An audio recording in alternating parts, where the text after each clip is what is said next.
So, a friend recommended this video for me to watch.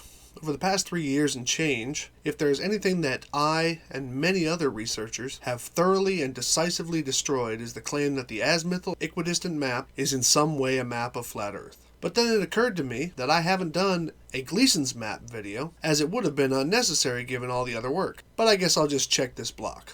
To the flat earthers that are watching, because I know you will not watch this entire video, let me go ahead and give you a summary of what I'm about to display, and you can decide if you want to continue. The Facebook video author is going to totally misrepresent and misunderstand the information that's given out on the Gleason map. Then he is going to lie about the age and use of two other similar maps. He is going to claim that the Tropic of Cancer is over the US and Europe. He's going to claim that the Tropic of Capricorn is south of Australia and Africa. He's going to lie about the content of the Antarctica Treaty. He's going to lie about the presence of Antarctica in other world maps. And though I don't really cover it here, he also claims that pictures no longer exist in the Bible because NASA wants to hide the truth from you. And then Vincent Rhodes mirrored this video just so he could sell merchandise. Dude didn't even put a link to the Facebook video below his Patreon, Amazon, and PayPal links. So anyway, here we go. What you're going to watch here is a Facebook video mirrored by a person named Vincent Rhodes, who is a biblical flat earther. And yes, that is where the flat earth comes from, but I'll save all that for a different video. Well, hello there, and thank you for tuning in. I'm Vincent Rhodes, your host, and I wanted to just show you this video real quick. I saw it on Facebook, and I thought it was something that, again, you need to see. For those of you who out there who don't believe that the earth is flat, you may want to watch this video. Anyway, let's go over and let's check it out. Okay, first what I want to show you guys is a map that I have hanging on my wall. And it was originally in the Boston Public Library. As you can see, the Boston Public Library stamp. Now, this map is from November the 15th of 1892. As you can see here, it says scientifically and practically correct as it is. We'll get into the Gleason map itself in a minute, but keep going. You can see the flat Earth itself, and also you can see the ice wall around the flat Earth. Okay, now listen to this part real careful. And that ice wall was named by the explorers who found it for thousands of years. Okay? Okay, so first of all, Antarctica was discovered in 1820, which is barely 200 years ago, not thousands, and was named Antarctica as being the continent in the Antarctic region, meaning the opposite pole of the Arctic region. And whether or not you want to believe that it was discovered in 1820, that is the recorded history, so therefore that would be the only thing that you can reference. If it had been discovered and named thousands of years ago, as you claim, then its existence would actually be in the Bible and on every world map ever made throughout history, which it's not. And it's, like I said, it's scientifically and practically correct. This is just a simple part where he describes the fact that there are 24 hours listed as angles from the North Pole, and he talks about 12-hour days of sunlight, which only occurs 2 days out of the year, but he doesn't mention that, and that's it. He doesn't even discuss the reason why those numerals are there in the first place. And then, of course, he also goes into seasons, which is absolutely not what's displayed on the lower left and right corner on the Gleason map.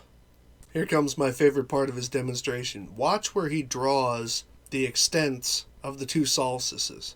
Keep in mind that what he's about to trace out is the Tropic of Cancer and the Tropic of Capricorn. Watch where he puts them. So here's how your seasons work. Now, if my finger is the sun, in the summer solstice, the sun is moving in a closer orbit, a circular position. So in the United States, which is where I live, well, the sun is going over this during the summer, so it's hot here because the sun is right over you.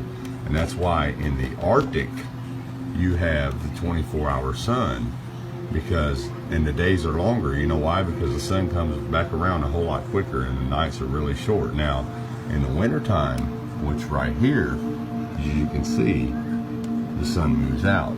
So when the sun moves back out here, what's making a longer circular So that's why your nights are longer. It takes the sun a lot longer to get back around here. And the sun is way out here instead of right here. So in the summertime, the United States is hot.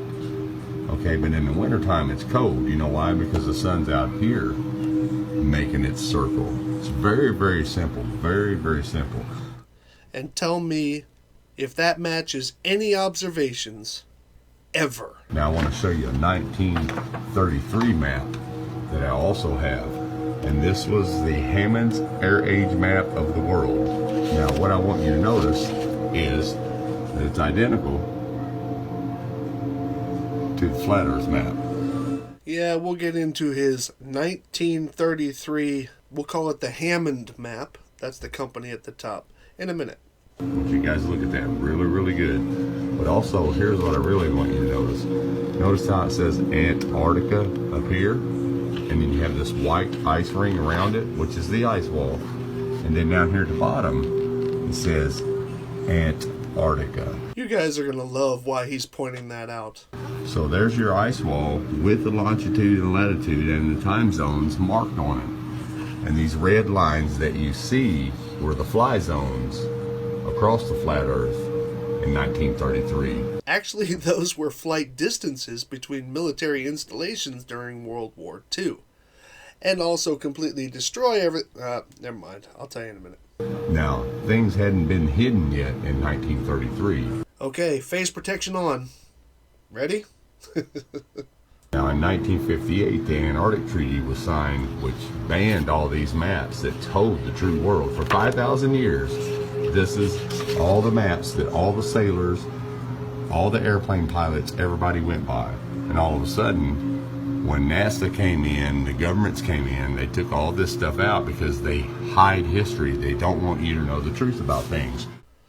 Okay, so the video author wants you to believe that Antarctica was basically removed from all maps after the establishment of NASA, which, if he meant that, was actually a lie. Here's a quick video of me searching maps on Amazon, and aside from one or two of them where they put text over top of Antarctica, all of them have Antarctica on it. And by the way, let me give you a quick rundown here. The Antarctica Treaty does not ban maps.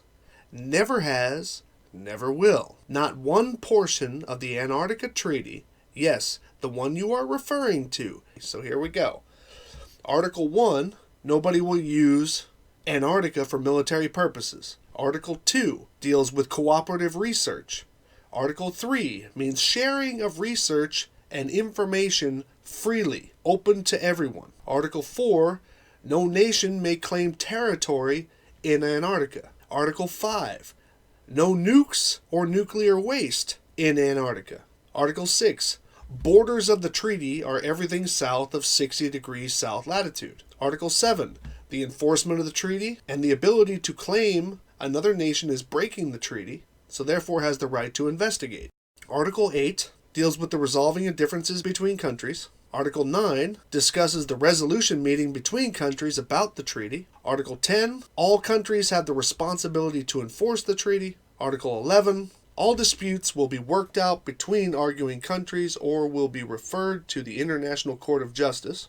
Article 12 discusses treaty amendments must be unanimous amongst those who are participating, and the treaty expires after 30 years and will be revoted. Article 13 discusses the addition of new members. Article 14 simply states that this treaty will be distributed in multiple languages to all present and new members. That is all that's in the Antarctic Treaty. First couple articles are about what you can use Antarctica for. Next couple are what you can't use it for. Next couple is how to enforce it, and then new members. Now hold on to yourselves, you're going to love this part. Now, also I have a map from the 1700s. When was that map from? Now, also I have a map from the 1700s. One more time? Now, also I have a map from the 1700s. Okay, just wanted to check. And this is an Australian map. Now check this out. Okay, if we take the map, even though they posted it a little different, if we take the map and turn it this way, guess what? It's identical to the 1892 Flat Earth map. Now, of course, by identical, he's trying to actually state to you that they're both displaying the same information. Actually, the problem is they are identical. But I'll also get to that in a minute. Just want you guys to see that. It's very, very simple, guys. Very, very simple. You've been lied to. More like I'm being lied to by you. You can either accept it or not accept it. If you don't want to accept it and keep living in your illusion, that's fine. But I just showed you proof of all the maps before 1958, when the Antarctic Treaty was signed by all the governments of the world to hide where we live. Yeah, I guess they're really trying to hide it pretty good, seeing that everything you have there you either got on eBay, Amazon, or online for free. So that was basically the end of his video. Well, actually, that's not true. The rest of his video is just basically his interpretation of Bible verses. I'm sorry, but if he can't understand the graphics he used thus far, I'm not concerned with his interpretations of Scripture. Fair? Okay. Oh, and here's the little part about removing pictures from the Bible. The last page right before the book of Joshua in the Bible. Now, you're not going to find this in the modern Bible, but if you can find any Bible before 1958, back when they showed pictures in the Bible, here's what you're going to find. This is what you see right here. This is the flat earth. So before you guys, a lot of globers get on and says, oh, well, the Bible doesn't say the earth is flat. Well, you know what? Look in a Bible that's not modern. Look in the old Bibles before the governments went in them and cut them out. Anyway, moving on. So let's get to those maps that he used. First, the Gleason Map, the holy grail of all flat earthers. The Gleason Map is not a flat earth map. It is an azimuthal equidistant map, which is a projection of the globe onto a flat map as the center point of a tool that Mr. Gleason created and then patented, used to determine time differences around the world. Do you see this notice that he pointed out? It's patented. One does not, nor can one patent a map. You can copyright it, but not patent it. So the question is, what is being patented here? The Gleason Map is not intended to be a map of or supporting in any way the flat earth, nor was it to be a literal display of land masses by size and position. It was patented for use in the United States in 1893 as a time chart tool, based on the globe as stated in the patent. And I quote, "On the face of the map proper, and within another circle still toward the center, is laid out the continents, principal islands, rivers, and cities of the world, their latitudes and longitudes, corresponding to the latitudes and longitudes of all other first-class geographical globe maps or charts of the world." Then it goes on a little later in the patent to say, "The extortion of the map from that of a globe consists mainly in the straightening out of the meridian lines, allowing each to retain their original value from Greenwich, the equator, to the two poles." See where I'm getting at? Flat Earth doesn't have two poles. The Gleason Map was nothing more than a time chart based on the globe to educate the newly established international time zones, and was boldly stated as the new standard for displaying the globe on a flat map. Additionally, no flat earther ever acknowledges the fact that it says longitude and time calculator on the map. The Solstice images are simply to transcribe sunlight coverages as it would translate from the globe to this projection. They are not there to describe how seasons work. Let's move on to the next map that he showed. Now I want to show you a 1933 map that I also have. This 1933 map with Antarctica, as he displayed, is actually a map from 1948, which has several different releases during World War II for different companies to promote products on. Unfortunately, dude lied about the map year and cut off the aircraft photos from the bottom, showing, among others, the Lockheed Constellation, which hit the skies in the 1940s.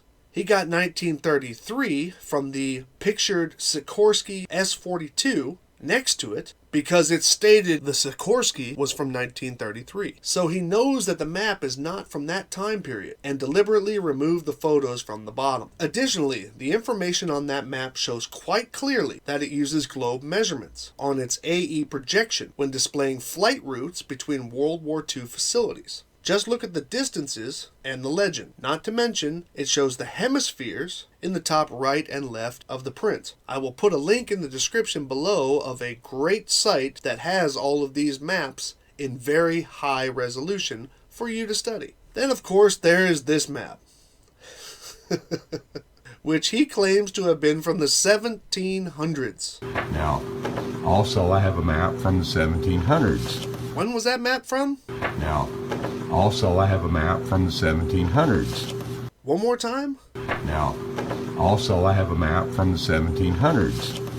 Well, to be honest, the map itself makes no reference of a date, so I had to look deeper. First of all, area codes and zip codes were not introduced until the mid-20th century. So even the mention of a phone number with an area code in the text is simply not the 1700s. But let's just say that the map was reprinted and the church info was added later.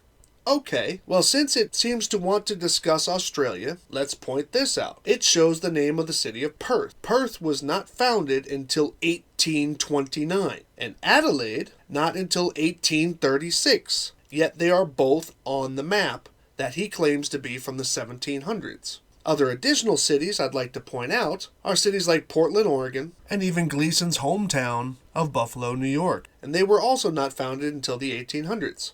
Actually, what this is a poorly reproduced photocopy or film reprint of the original Gleason's map, released by the Covenant People's Church in an effort to promote Flat Earth, as seen by the perfectly matching typefacing and color reproductions. Please also note, all the things on the Gleason map that are outlined in yellow seem to nearly not have an outline at all on this supposed 1700s map. That shows a limitation in either the copying or photographing device for the reprint. I have a degree in commercial art. I do know what I'm talking about here. So ultimately, there is absolutely no way that this map can be from the 1700s if the original was not produced until nearly 1900.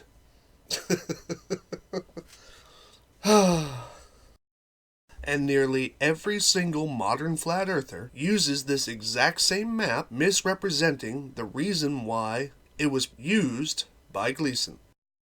So that was it. The Facebook video author was either wrong or a liar about every single claim he made. Then Vincent, being the good social media evangelist, promoted the fraudulent work and a good old-fashioned buy my stuff pitch. Isn't there a commandment against that? In fact, the only things I think were factual in this entire thing were the links to his Amazon, Patreon, and PayPal accounts, so you can pay him for this level of ignorance and deceit. And like I said to you before, he didn't even link the Facebook video. I had to go looking for it. Y'all have a nice day. Oh my god.